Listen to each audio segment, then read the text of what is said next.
मंगल बोले कन्हैया बड़ी देर से देख रहा हूँ, सब तो ही क्यों देख रहे हैं। ठाकुर जी बोले तो मेरी जगह खड़ा हो जा तो देख लेंगे और का। बलदाओ भैया तो ये पतो ना मलुक सो है, कृष्ण सुंदर है इसलिए। श्री रामा बोला सुंदर ये होता तो इतना काला होता। लोगों को पता नहीं कितना बड़ा चोर है, एक दो दिन चोरी करेगा सब मथुरावासी मारेंगे इसको। ऐसे ही महाराज गुणगान करते करते जा रहे हैं। आगे गया मधु मंगल बोला भैया सबरे कछु ठीक है, लेकिन तुम्हारी पूरी टीम लग रही है भिकमंगा जैसी। बोले क्यों? अरे तेरो मामा को घर मथुरा और तू मामा को चेल हो, तेरो मामा राजा यहाँ कर देखियो अपनी हालत, ऐसा लग रहा गंवार सो। तो फिर क्या होना चाहिए? बोले कहीं थोड़ा सा वस्त्रण की व्यवस्था करा, बढ़िया लत्ता मिल जाए तो। अच्छा कपड़े चाहिए? बोले हाँ। सीधा गए महाराज सीधा गए धोबी के पास। धोबी से बोला मामा राम राम। बोले कौन हो तुम? वृंदावन से कृष्ण हूं मैं। अच्छा तू ही कृष्ण है? बोले हाँ, कंस को भांजा हूं मैं। हाँ मैं भली भांति जानता हूं तू कृष्ण कंस का भांजा है। अरे तेरा स्वागत है, तुझे बुलाया तेरे मामा ने। बोले हाँ मैं बढ़िया से जानता हूँ। बोल क्या? बोले मैं सोच रहा हूँ कि मुझे मामा के वस्त्र दे देता, मैं भी पहन लेता तो और सुंदर लगता। जैसे ही ये बोला सोई महाराज धोबी लाल पीला हो पड़ा। अरे गंवार कहीं के, जीवन भर गई चराई, तू राजाओं का तू वस्त्र पहनेगा, राजसी वस्त्र तू पहनेगा। शकल देखे तूने कभी तेरे बाप ने भी पहने? जो बाप की बात आई सोई मधु मंगल बोले दिखा दे आए पूतना वाले हाथ। सो ठाकुर जी ने एक ही चांटा मारा और धोबी का उद्धार कर दिया। बोलना पड़ेगा राधे राधे। एक ही थप्पड़ में महाराज उसका उद्धार कर दिया। अरे कन्हैया तेने तो बढ़िया मजा चखा दियो। ठाकुर जी बोलो चलो मैंने मेहनत करी, छांटो अपने अपने कपड़े। फिर तो महाराज सबने कंस के कपड़े छांटे। अब ब्रजवासी बालक इतने इतने और कंस महाराज 6 फुट 8 फुट को। और जैसे उन्होंने कपड़े पहने तो महाराज आधे आधे पूरे ढक गए शबर शबर।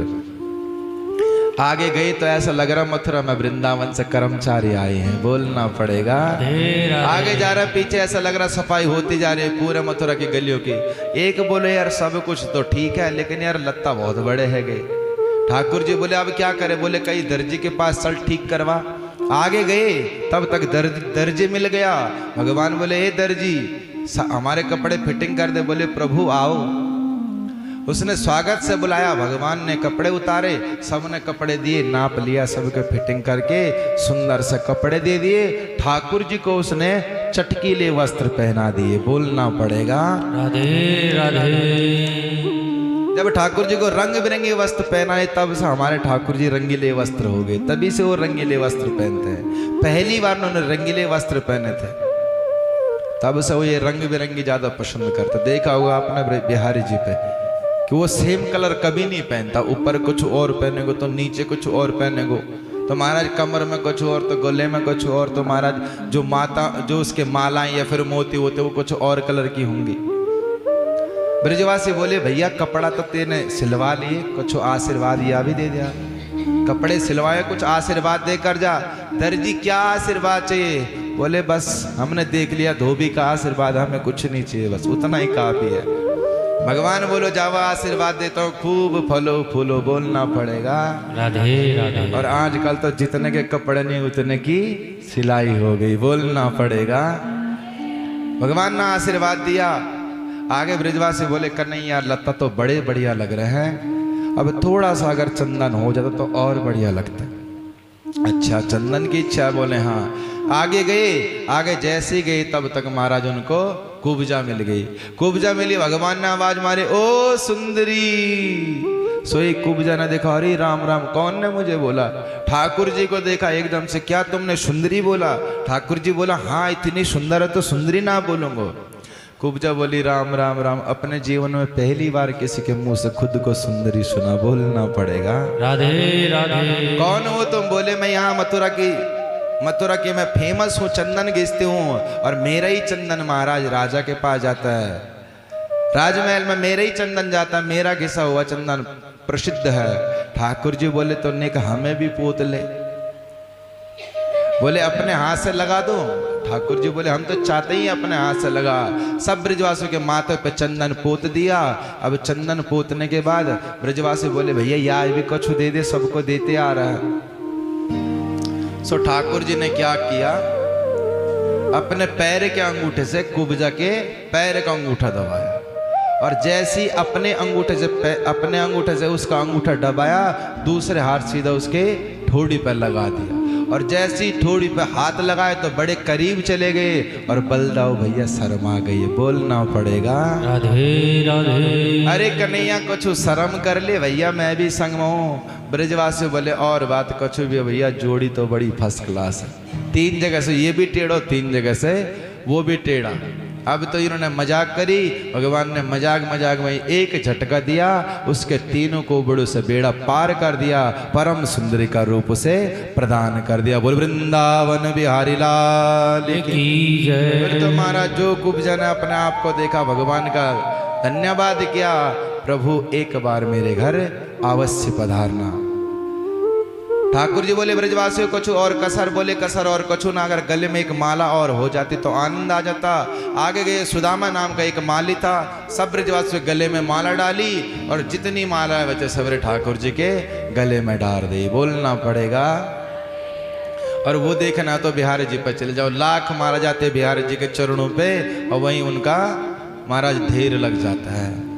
और कछु बोले नहीं भैया अब तो आनंद आ गया। महाराज सब ब्रजवासी गए मस्ती में, जाकर के कंस के किले में पहुंचे। वहां पहुंचे, धनुष रखा था, और जो वो धनुष रखा था परशुराम जी का, ठाकुर जी की नजर गई धनुष पे। बलदाओ भैया से बोले, दाओ भैया मोहे लग रहा मामा को धनुष है। बोले हाँ मामा को धनुष है। वहां बड़े बड़े उसने अपने पहलवान राक्षस खड़े कर रखे थे सुरक्षा के लिए। छोटे छोटे कन्हैया गए, मामा छेड़ ले इसको। द्वारपालों से बोला, अरे वो बोले तू क्या छेड़ेगा, नेक सो लाला, जा छेड़ ले। ठाकुर जी ने बोला, बलदाओ भैया आज्ञा करो तो ढंग से छेड़ ले इसको। बलदाओ भैया ने कहा खूब आशीर्वाद हो जा। ठाकुर जी गए, स्वयं धनुष पकड़ाया, और एक बार में धनुष के 2 टुकड़े कर दिए। बोलना पड़ेगा राधे। जैसी ठाकुर जी ने धनुष तोड़ा, जोर की आवाज हुई, बड़ा शोर हुआ। अब तो महाराज सब के सब घबराए। बलदाओ भैया बोले एक धनुष को टुकड़ा मुझे दे। एक भैया के एक भैया पे जितने भी महाराज कंस के सेवक थे लड़ने के लिए आए, दोनों भैया ने इनको खूब मार दिया। मार कूट के महाराज विश्राम घाट आ गए। बोलना पड़ेगा। अब तो कंस में मथुरा में उत्पात हो गया। कंस के पास खबर गई, भैया वो तेरो वृंदावन से तेरो भांजा आयो है, और वहां ने तो तेरो धनुष तोड़ दिया। तुझे वरदान जो तेरा धनुष तोड़ेगा वो तुझे नहीं छोड़ेगा। अगर धनुष की गारंटी खत्म तो तेरी भी गारंटी खत्म।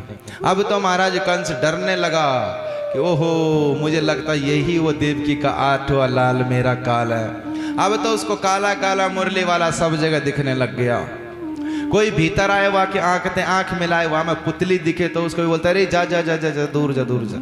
कोई दाल लेकर के आए, उसमें महाराज उसको अगर जीरा दिख जाए तो वो थाली फेंक दे। रात को सोए अंधेरे देखे उसको कृष्णी नजर आए, महाराज वो तो बेचैन हो गया।